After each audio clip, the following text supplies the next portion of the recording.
ప్రభునందు ఆనందించండి, మరలా చెప్పుదును ఆనందించండి. దేనిని గూర్చి చింతపడకుడి గాని ప్రతి విషయాన్ని గూర్చి కృతజ్ఞతాపూర్వకముగా మన దేవునికి ప్రార్థన విజ్ఞాపనలు సమర్పించండి. సమస్తమునకు మించిన ఆయన జ్ఞానము, ఆయన సమాధానం మీ హృదయం యొక్క మీ తలంపులకు కావలి, మీ హృదయ తలంపులకు కావలి ఉంటుందన్నాడు. దేనిని గూర్చి చింతపడకండి. వాస్తవానికి జైల్లో ఉన్నోడిని గూర్చి మనం రాయాలా, చింతపడొద్దు బెయిల్ వచ్చిదిలే అని. కానీ లోపల ఉన్నోడు బయట వాళ్ళకి రాస్తున్నాడు, చింతపడకండి, కలత చెందకండి, దిగులు పడకండి. విశ్వాసం గలవారైతే, నిజంగా మీరు విశ్వాసం గలవారైతే, మీరు నిజంగా ఆయనను విశ్వసిస్తే ప్రభునందు ఆనందించండి. ఒకసారి కాదు, మరలా చెప్పుచున్నాను, ఆనందించండి. దేని గూర్చి కూడా కలత చెందకండి, చింతపడకండి అని రాస్తున్నాడండి. ఒక సత్క్రైస్తవుడుగా నువ్వు ఉంటే, ఒక సత్క్రైస్తవురాలుగా నువ్వు ఉంటే, నీ ఇంటిని, నీ సమాజాన్ని సంతోషంతో నింపుతావు సోదరి, ఆనందంతో నింపుతావు, ధైర్యంతో నింపుతావు, విశ్వాసంతో నింపుతావు. ఎవరి ముఖాలు చూసినా వెలిగిపోతూ ఉంటాయి. సోదరా, నువ్వు విశ్వాసం గలవాడివేనా?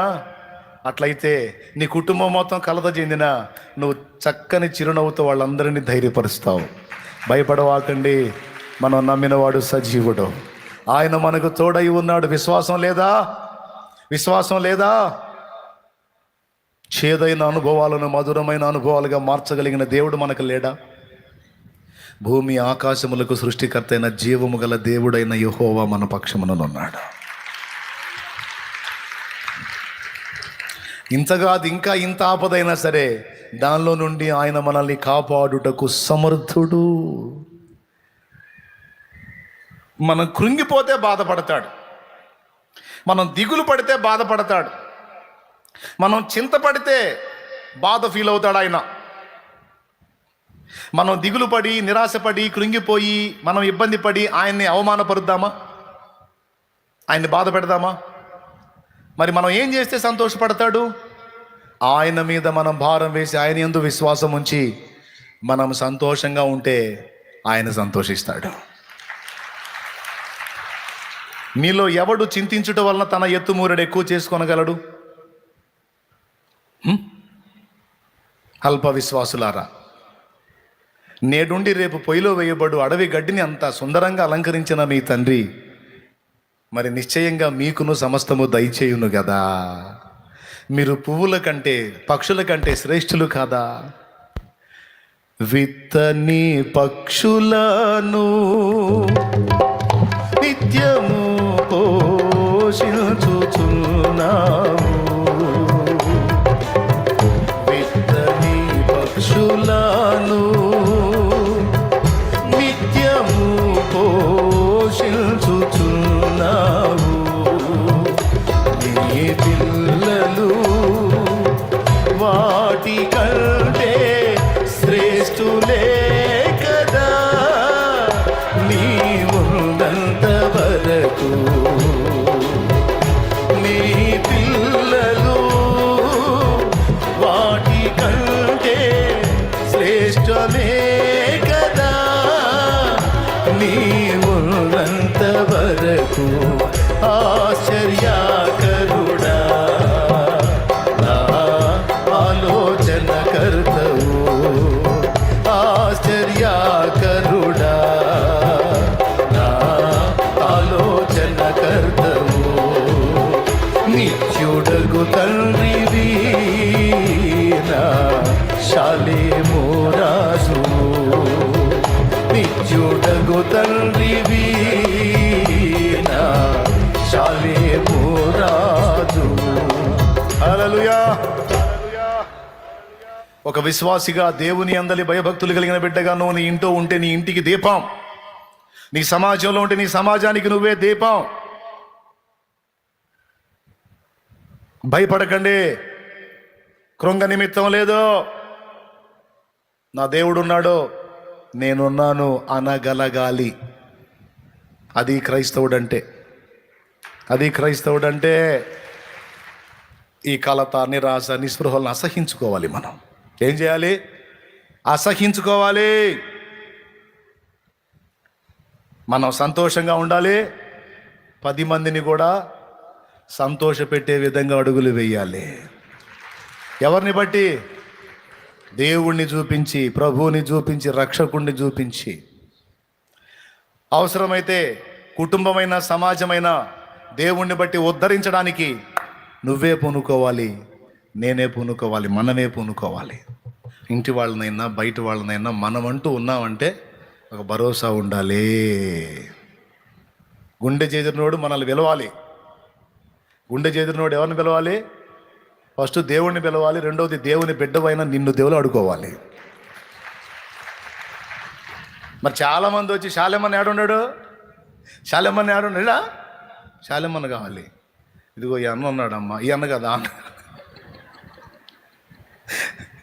ఏమమ్మా ఈయన మనిషి కదా, అన్న చెప్పట్లేదా నాకంటే మంచి సేవకులని? ఈయన కూడా సేవకుడే, ప్రార్థన చేస్తాడు.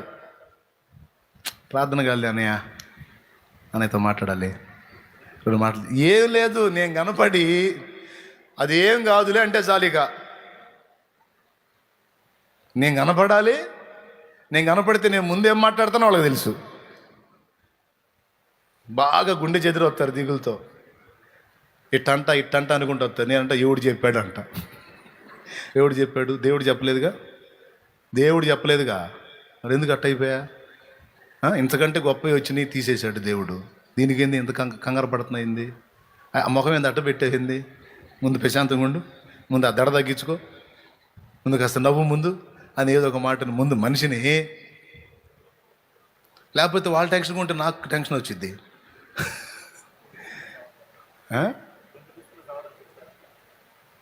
అది కాదు దావీదు అంటున్నాడు, వాళ్ళు గుండె చేతులు వస్తారు అనుకో. నేను ఫస్ట్ మాట ఏమంటాను తెలుసా? ఎవరు నువ్వు దెబ్బతింటావు అని చెప్పింది ఎవరు? నేను గ్యారెంటీ ఇస్తాను, గొంతు పీసుకున్నా రావు అని చెబుతాను.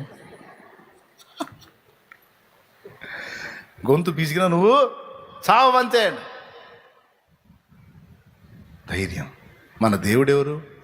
గుండె చెదరిన వారిని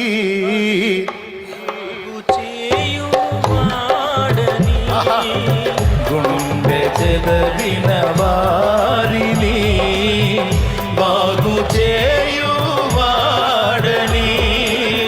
వారి గాయములన్నీయు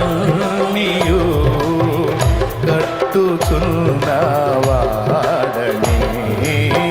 వారి గాయములన్నీయు కట్టుచున్నవాడని. దేవునికి స్తోత్రము గానము చేయుటయే మంచిది, మనమందరము స్తుతి గానము చేయుటయే మంచిది. దేవునికి మహిమ. ప్రభావితం చేయాలి బిడ్డలారా. పరిశుద్ధాత్మ సంబంధులం మనం, ఏం లోక సంబంధులమా? మళ్ళీ ఎవరున్నారు? నేను అంటాను, నాకు ఈ రిపోర్ట్ వచ్చిందంటే నేను ధైర్యం గొంతు పీసుకున్నా నువ్వు చావు అని చెబుతాను. దేన్ని బట్టి? దేవుణ్ణి బట్టి చెబుతాను నేను. నా ప్రార్థన నా తండ్రి వింటాడు. అవసరమైతే ఆయన చిత్తమైతే నిన్ను ముట్టి తక్షణమే ఆ రిపోర్ట్ మారేటట్టు చేస్తాడు. నేను వేడుకుంటాగా, నేను అడుగుతాగా, ఆ రిపోర్ట్ మారుస్తాడుగా. ఎంతమందికి మార్చలా? ఓ క్యాన్సర్ ఉందని రిపోర్ట్ వచ్చింది, మళ్ళీ లేదని వచ్చింది. HIV పాజిటివ్ రిపోర్ట్ వచ్చింది, లేదని వచ్చింది. రకరకాల జబ్బులు ఉన్నాయని వచ్చినాయి, లేవని కూడా వచ్చినాయి. నా తండ్రి తీసుకోవాలంటే అది వేరే సంగతి. నా తండ్రి నిన్ను బ్రతకనిచ్చి ఉంచాలి అనుకుంటే 100 రిపోర్ట్లైనా మార్చి మళ్ళీ తిరగరాపించడు, చేయడు. నమ్మదగిన వాడైతే. హల్లెలూయా.